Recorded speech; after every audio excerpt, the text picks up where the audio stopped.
Chapter 16. The Return. Sawyer maneuvered the bus up to a cable barring entry to the highway department maintenance shed. A surge of adrenaline coursed through him the instant the structure came into view. His intuition was about to be put to the test. With a swift motion, he set the bus in neutral and engaged the emergency brake as Specialist Parker gripped the bolt cutters and leapt from the bus. Parker's heart pounded relentlessly. He had strained to catch a glimpse of the fuel tanks in the dimness of night, but to no avail. As he snipped through a lock, a fleeting amusement crossed his mind. Someone was going to have a busy day replacing locks tomorrow. This was already his third today, and it was far from being the last. Time felt like it was on fast forward. Each of his actions seemed to be completed almost before he even thought of them. It felt as if the bus was still quivering from the abrupt stop when Parker was back in and Sawyer propelling it forward again. Parker's gaze swept across the area, unyielding, scanning every shadow as Sawyer maneuvered around the building. Suddenly, under the glow of overhead lights, the fuel tanks came into view, spotlighted as if they were the stars of a grand performance. Elevated on a concrete pedestal stood a colossal tank, its label proudly proclaiming, "Diesel." Perhaps Parker was the most relieved of all when they located the tanks. Had they been absent, he would have faced the daunting prospect of explaining their next steps to the rest. Without hesitation, Parker directed the convoy closer, ensuring a quick start to refueling once he dealt with the lock. In no time, the sweet sound of fuel gushing began. The fueling system, driven by gravity alone from the storage tanks to the vehicles, meant a slower fill-up. But not one person grumbled. Watching the fuel gauges climb rather than fall was a sight they all cherished. Parker could never stand the smell of diesel, but tonight it smelled like the sweetest chocolate to him. He had already topped his bus up with Sawyer moving it to the side and was almost done with Kate's and had signaled for Holbrook to prepare to move up. Parker was very proud of himself and enjoyed being right. "Move it over," he yelled as he banged on the side of the bus. It came to life from its slumber and moved forward alongside the other bus, just behind the maintenance shed, out of sight from the road. Now it was time for the 5-ton, and Holbrook slowly crept forward until Parker gave him the signal to stop. By the time Holbrook had climbed down from the truck, Parker had already begun fueling. "This is taking much longer than I anticipated," Sawyer said to Parker. Parker began to lose a little of the excitement he had been feeling from being right about the fuel being there. He slowly looked up at the commander to explain why when Sawyer spoke again. "It doesn't matter if it takes twice as much time. It was a great idea, Parker."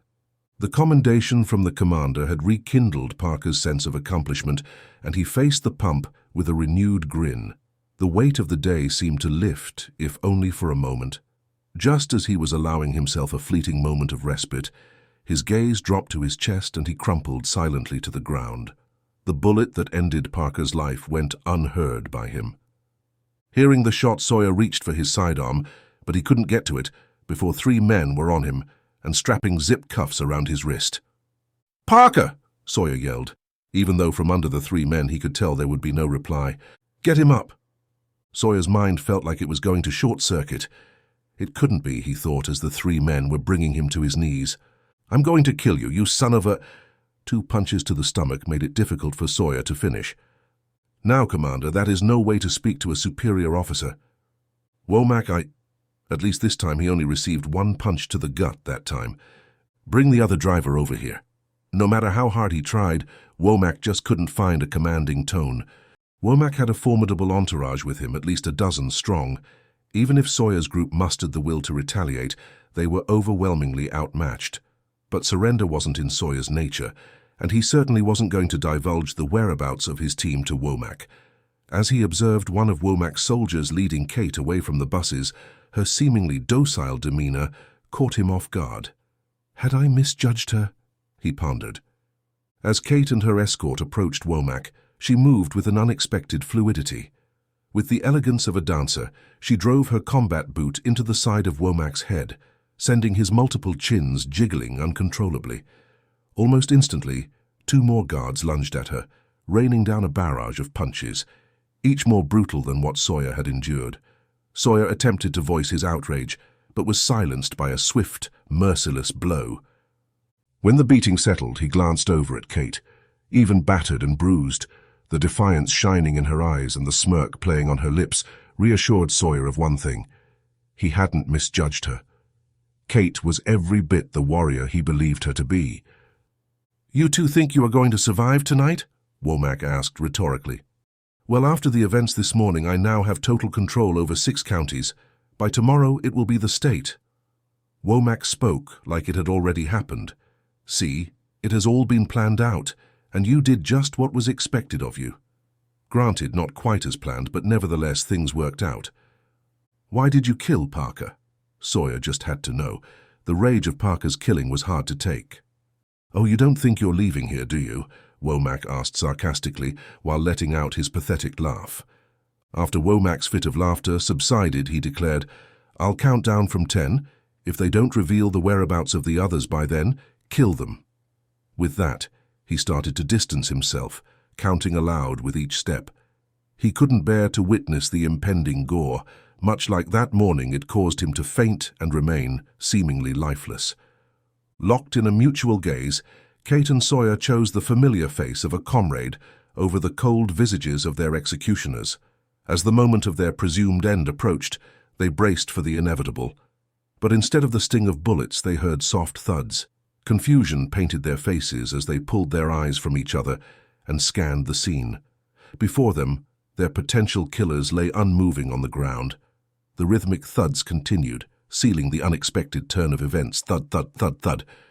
"What the?" Kate said as the men holding them fell to the ground, almost landing on top of them. Womack was also curious as to why he had not heard the kill shots as he had finished counting and turned, saying, "I said kill." Womack froze in place, mouth open and head tilted back. He was dead, just slow to fall. Sawyer couldn't believe what was going on. None of his men could make it here. They didn't have any more vehicles. Then 3 figures moved quickly past and to the other side of the buses. This time, there was a great deal of noise before they moved back to Holbrook, Sawyer's and Kate's position. "Sorry about your man there," one of the figures said. "We didn't want to get involved, but after seeing them shoot your guy and hearing they were going to execute one of you, well, it was pretty clear by then whose side to take." "Who are you?" Sawyer asked, still puzzled by what had just gone down. "Oh, I am Robert. That over there," he said, and pointed at the figure of a young woman checking the dead, sporting what looked to Sawyer like a revolver on each hip and a ball cap on her head. "That is my sister, Sierra." The man expressed great pride in calling her his sister. "Know the gentleman cutting you free? Well, he is a Texas Ranger, Carlos Sepulveda. Just call him Carlos. It's just easier." Robert towered over them even after Sawyer was able to get to his feet. "Now," Robert started, "how about you explain just what the hell was going down here?" He stood waiting with his arms crossed as Carlos and Sierra joined him. Sawyer looked down at Parker's body, motionless on the ground, in a pool of blood. "I will tell you everything after we take care of my man," Sawyer replied. Without waiting for acknowledgement, he and Kate turned and moved to Parker's remains. Each of them took Parker under the arms and carried him to his bus, where they laid him down, his arms folded. Both bowed their heads, and Sawyer softly said, "Day is done. Gone the sun from the hills from the sky. God bless you, Parker." He and Kate came to attention and saluted their fallen friend. Once Sawyer had finished filling in the 3 who not 20 minutes ago had saved their lives, he realized to whom he was talking. "Now I have a question for you. You're the Squires family, right?" Knowing that he was right, Sawyer didn't wait for a response before asking his next question. "How the hell did you end up here?" "You aren't going to believe it, but the same way these guys did. RFID locators." Sawyer's gut feeling earlier had been right. After he and Karnik had gone through his wallet, it had given him a sick feeling. Now he knew why. He was even more sick that the thought had never occurred to him before today, that everyone was voluntarily being tracked, granted without their knowledge, but the outcome was still the same. "Wait, how were you able to use the chips?" Sawyer asked, puzzled that fugitives had that type of technology. Robert looked at the other 2 in his group for their non-verbal approval before giving up the information, and he received the approval. "Well, it isn't just the 3 of us. We have an ally in the FBI." "Sam Crawford?" Sawyer asked a little too loudly. So his last name is Crawford. Good to know, Robert said while turning to the rest of his group. He is your inside man and you don't even know his last name. Plus you shot him, which almost caused him to lose his arm. Yes, Robert said. He knew that it was time to move on. They could not stay here chatting all evening. Sawyer grappled with the puzzle of their discovery. Wait, we neutralized the RFID chips at our initial stop. How did you track us down here? Robert gestured toward the bus that held Parker's remains, beckoning Sawyer to accompany him.